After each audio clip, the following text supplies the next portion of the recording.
Thanks, Jeff. As Jeff said, my interest in twins has really spanned many years from being a younger sibling of identical twins, that's me. And I guess this has been my life, always trying to get in between this very tight dynamic, and having grown up always trying to divide and conquer this, that I could never divide and conquer, and still to this day, I decided to really try to celebrate what it was that I was struggling with, and dedicated, I guess, a large part of my professional career as a psychologist to understanding twins from a family perspective.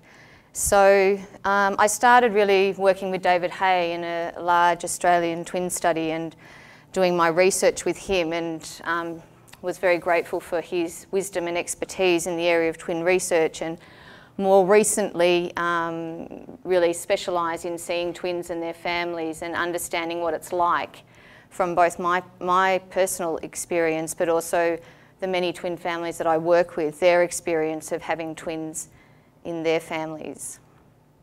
So I guess what that's really brought me to understand is really trying to put a microscope on the twin dynamic and understand what it means to be a twin or a higher multiple, and really trying to break that down into the me component, the us component, and the you. And this is a really helpful, this can be really helpful to trying to work with parents to help them navigate their children's twinship and understand it, and also helping the twins that I see really understanding what it means to be a twin and what it means to kind of struggle with those different parts of their identity, the individual parts and the part that is uniquely twin. So I separate that into the me, which is really looking at those characteristics that are unique to the individual. So that's really the question, who am I separate to my co-twin, and what do I bring to my relationship with my twin? The you is the characteristics that are unique to the co-twin. So who are you separate to me, and what do you bring to your relationship, to the twin relationship, as well as to the other relationships that you have? And then the us part is the part that really is the identification with the co-twin and the psychology of the pair, and it's everything that relates to their togetherness. And I guess the challenge for the twins is to try to get those three parts of the twin dynamic in sync or in balance. And when it's not in balance, that's typically when the twins or the parents refer the twins to me to try to get it back into balance.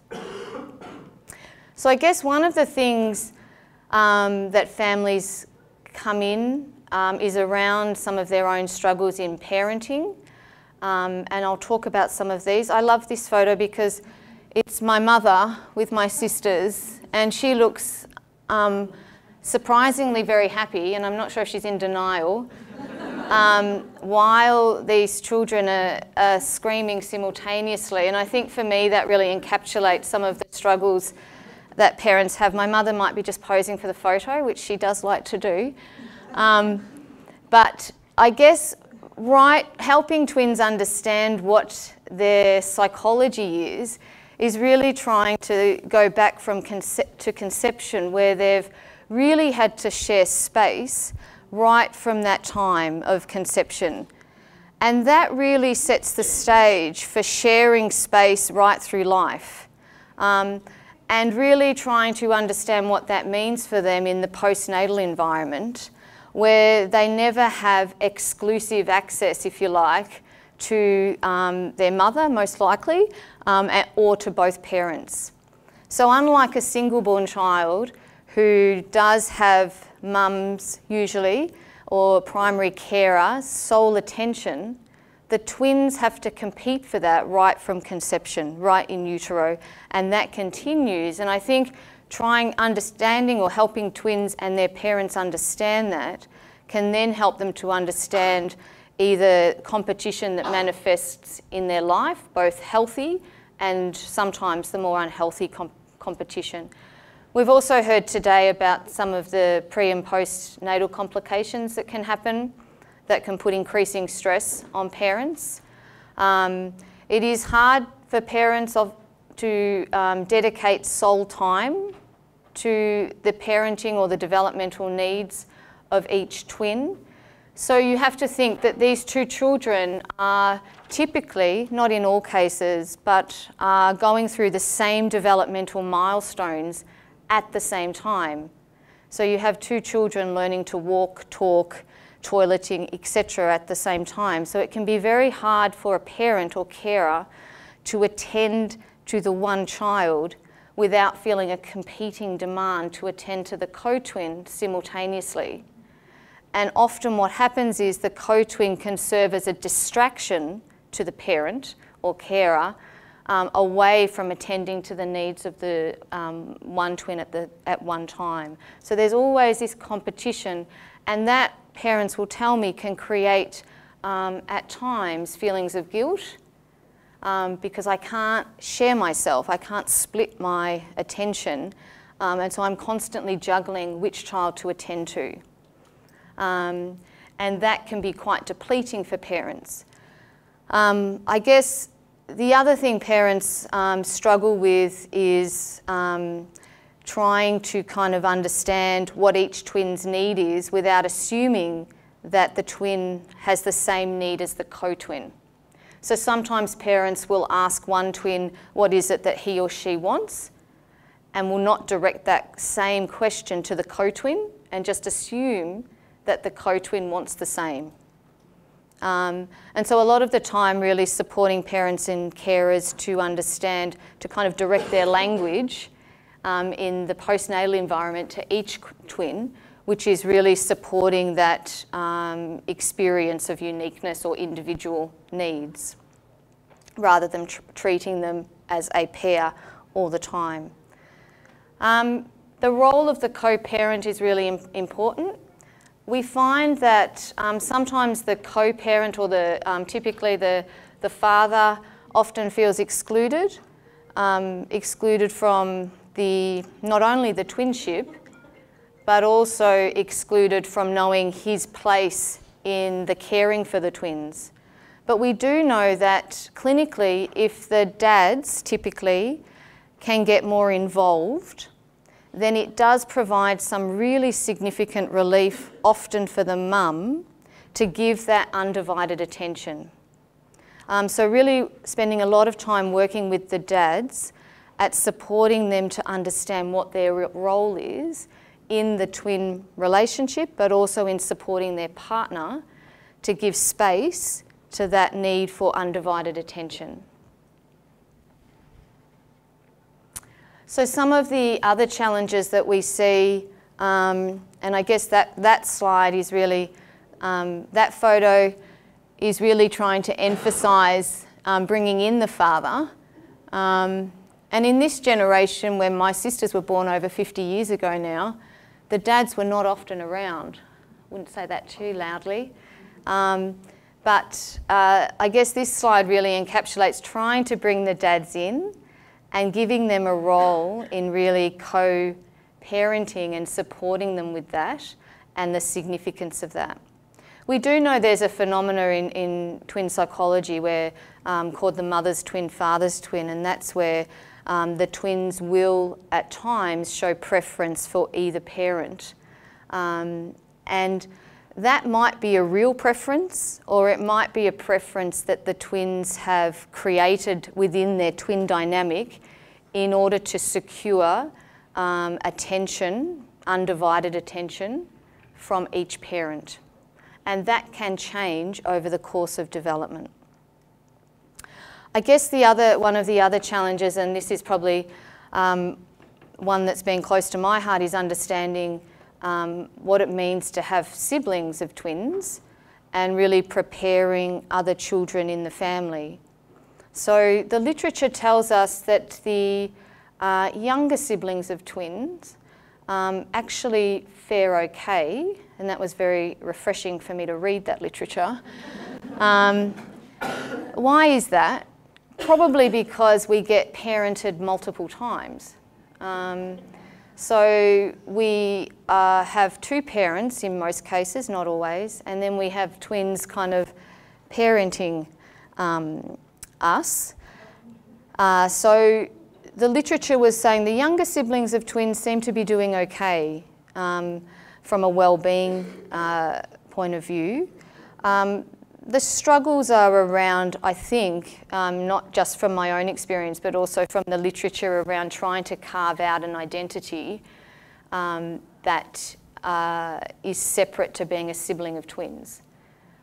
Because often when the twins come along, when the twins are there, a lot of the attention is on being a twin.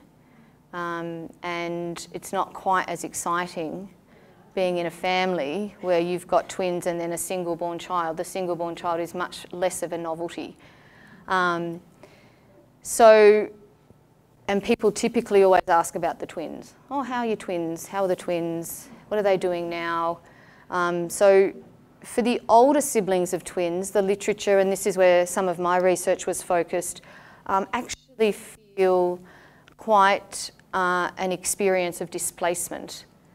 So when the older siblings, when the twins come along, and this is true of any firstborn child, but when the twins come along, it's often the attention really does focus on the twins. And that can manifest in both acting out behaviour or turned in behaviour. So some of those older siblings are at risk. And in the research that I did, what we found was that the twin clubs do an amazing job at really supporting those families and preparing them to prepare their older sibling.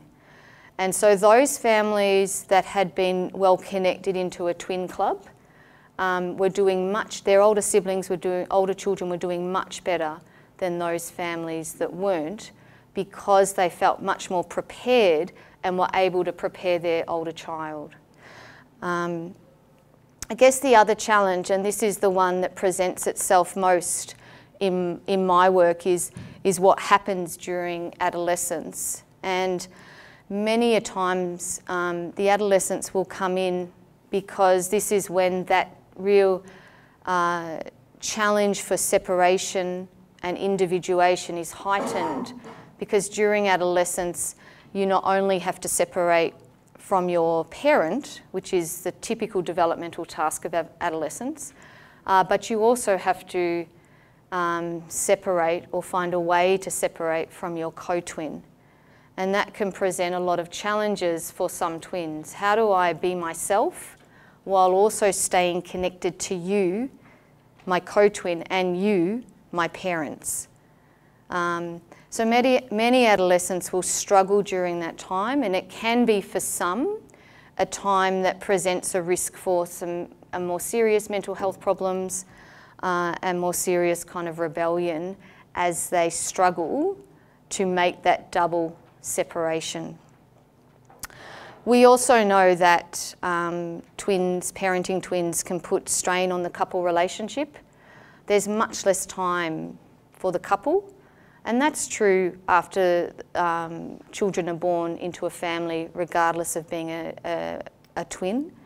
But certainly we know that the birth of twins or higher multiples puts increased strain on the couple relationship, and that can put those couples at risk of separation. And it's a critical time for parents to really bring in supports and activate self-care, because of the increased fatigue, the increased pressure on resources, and the risk for social isolation. So as I said, one of the challenges for parents that they say is that often they'll feel quite excluded from the twinship, because there is no relationship, I think, that's quite like it. To have a constant companion that just gets you implicitly and explicitly without explanation is something that I don't think we can really fully understand what that must be like. And it's at times parents report feeling that they can't quite penetrate that relationship, and they can feel quite excluded, and that can be heightened particularly when the twins have their own language and the twins seem a united front against the parents, and that will resonate with many of you. And I spent many years, not as a parent obviously, but as a sibling, trying to find a way to get into that relationship and destruct it, because I thought that that was my only way of having a relationship with my sisters. And I spent many, many years trying to find whether I could actually get them apart and have a relationship with each of them that was more special than the relationship that they had with each other. And I eventually realised that I couldn't. And throughout my life, I've had to really accept that their relationship is as special as any relationship could possibly be. And it's a different relationship, and that I'll never have the same relationship that they have with each other, but I'll have a different relationship with each of them to this day. And so they always make decisions together, and then they consult me or just tell me. So we're going to go away at the end of the year, Katie. Do you want to come? Or we're going here, you can come if you want. Or, you know, we've bought all the Christmas presents for everyone in the family, do you want to go in with us? Here's a lot of secondhand clothes, and you can have them all. And, you know, it's kind of, they look after me, but they also make decisions around me. That sounds really harsh, but it's actually really lovely. And I've just learned to accept it and take it for what it is and enjoy it. And I think that's really what I try to encourage parents to do. And I also encourage parents to really hold in mind the twinship and reflect that back to the twins, rather than always trying to hold in mind each member of the twinship. So the parents' challenge is to hold in mind each child while simultaneously holding in mind the twinship, if that makes sense. So you're really holding in mind three things, those three circles, as you parent. And if you can do that, then I really think these challenges across the lifespan, particularly the competition and some of the challenges through adolescence and some of the challenges in the early years, can be kind of managed. And really trying to celebrate what it is that's special and unique to that twinship. And it's true that many twins will experience quite significant competition, and that can get in the way of healthy development, particularly when the competition holds one back. And the co-twin, and we've seen many examples where the co-twin will say, I didn't want to do that because I was fearful that it was going to leave out my brother or my sister. So I just stopped. I've had examples where twins have not finished a race until the co-twins come up and they've crossed the line together because they didn't want to upset the twin. They didn't feel that their co-twin could kind of survive not crossing the line together. And also during adolescence, when some of the twins have kind of not wanted to establish relationships outside the twinship for fear of what that would mean for their co-twin. And bringing in a partner into a twinship is risky. The partner absolutely has to be accepted by the co-twin, because otherwise those partners are not in for a good time. It's dangerous territory. So, you know, usually there is an implicit agreement within the twinship that the partner's okay, and that those relationships outside of the twinship can exist alongside the twinship. And the partners have to get along. So some twins opt for dating twins or identical twins, because they know that that's going to be understood.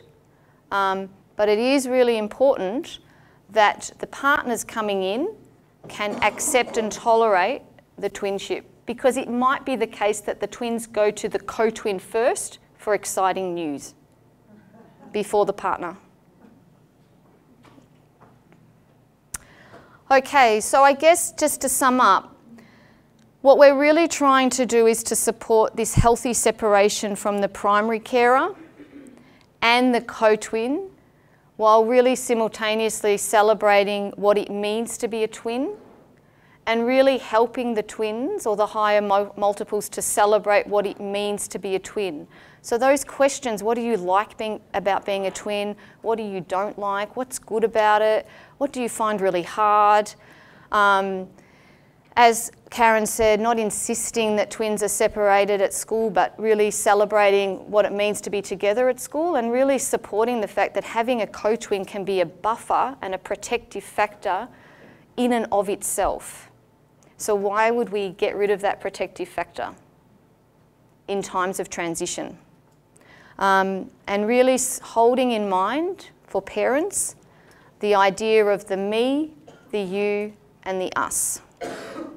Thank you.